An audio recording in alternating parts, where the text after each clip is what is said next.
common for young people to experiment with different substances, like vaping, weed, tobacco, Molly, and alcohol. Some may even consider hard drugs such as cocaine, meth, or opioids like heroin. Regardless of the substance, if it's not prescribed by a doctor and taken as prescribed, experimenting with substances can have negative effects. Substance abuse is one of the most widespread public health issues that we face today, but it's also one of the most preventable. What starts out as curiosity, stress relief, or peer pressure can quickly turn into something far more serious. The reality is that people who are addicted to substances never intended to end up there. They just didn't see the risks, didn't see the early warning signs, or didn't have someone that they could reach out to and talk to.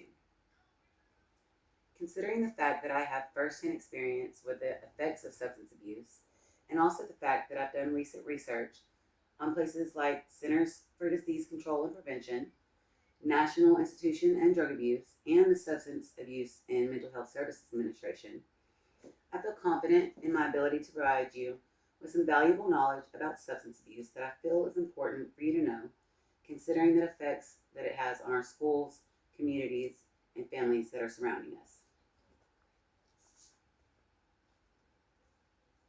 So today I'm going to talk to you about the steps that you can take to preventing substance abuse, like becoming educated, paying attention to the red flags, and making sure people know where to find support.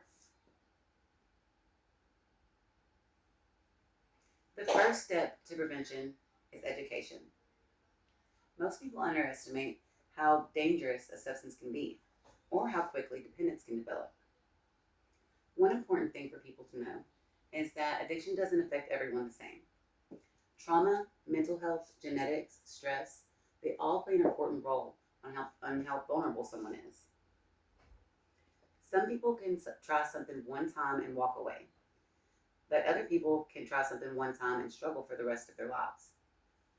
The problem is that you don't know which one you'll be until you try.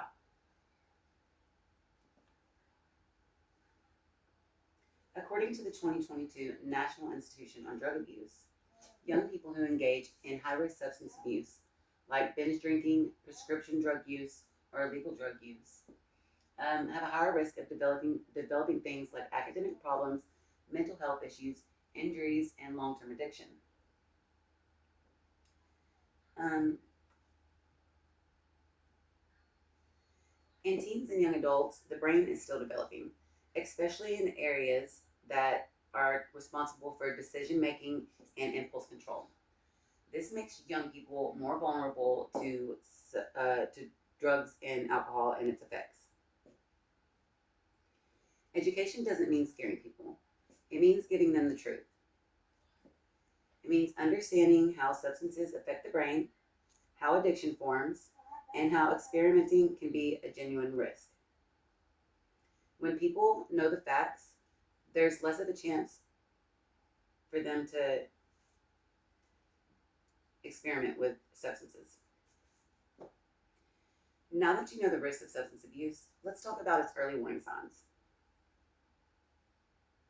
The second key to prevention is recognizing early warning signs. Addiction rarely starts dramatically, but it often starts quietly. Some early warning signs of substance abuse include increasing the amount of frequency of use, becoming secretive or defensive about activities, falling behind in school or work, sudden changes in mood, energy, or behavior, and avoiding responsibilities or isolating from others.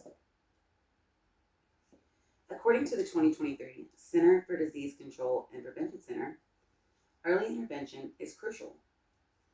And the majority of adults that have a problem with substance abuse first experimented before the age of 18. This means that signs appear when people are young, and catching them early can prevent lifelong struggles. Recognizing these signs doesn't mean labeling someone or judging them. It means caring enough to notice when something is wrong.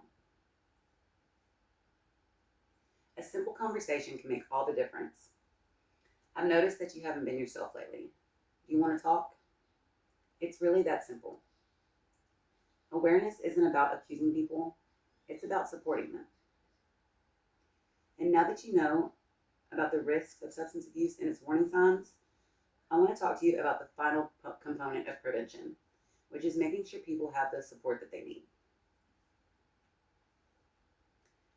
Support can come from many places, like mental health and counseling services.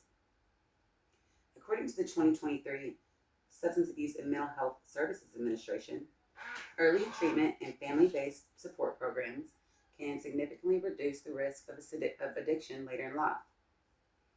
Professional help is the strongest protective factor.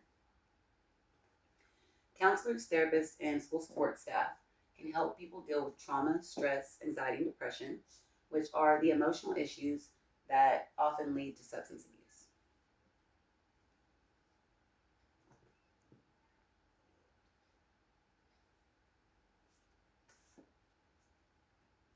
Support can also come in the form of communities and schools, which offer local organizations and youth programs that provide substance use prevention tools and offer a safe environment.